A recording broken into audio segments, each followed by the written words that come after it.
Hello दोस्तों, राधे राधे। आप लोग कैसे हैं? मैं आज देखिए मंजू दीदी के घर आई हूँ। हम लोग वीडियो बना रहे हैं और एक नाच गीत गाते हैं।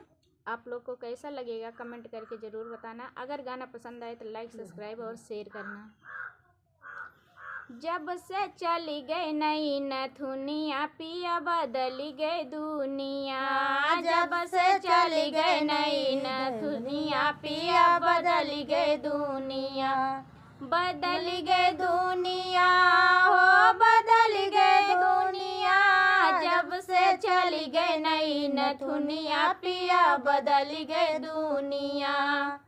जब से चली गई नई नथुनिया, पिया बदली गई दुनिया। साड़ी कई उठाना होइगा, लहंगा कई चलन बा। साड़ी कई उठाना होइगा, लहंगा कई चलन बा। जींस पहिरे दिल जनिया, पिया बदल गई दुनिया। जींस पहिरे दिल जनिया, पिया बदल गई दुनिया।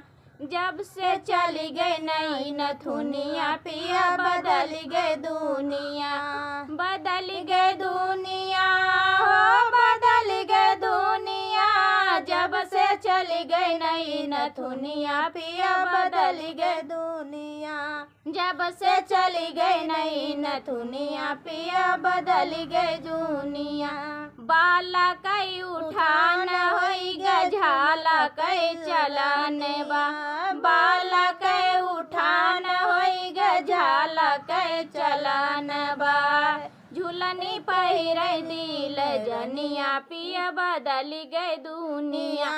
झूलनी पहिरे दिल जनिया, पिया बदल गई दुनिया। जब से चली गई नई नथुनिया, पिया बदल गई दुनिया। बदल गई दुनिया हो, बदल गई दुनिया। जब से चली गई नई नथुनिया, पिया बदल गई दुनिया।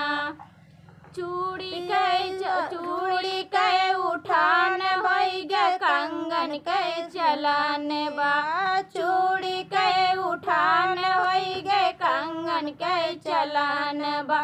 मेहंदी लगावे दिल जनिया, पिया बदल गई दुनिया। मेहंदी लगावे दिल जनिया, पिया बदल गई दुनिया।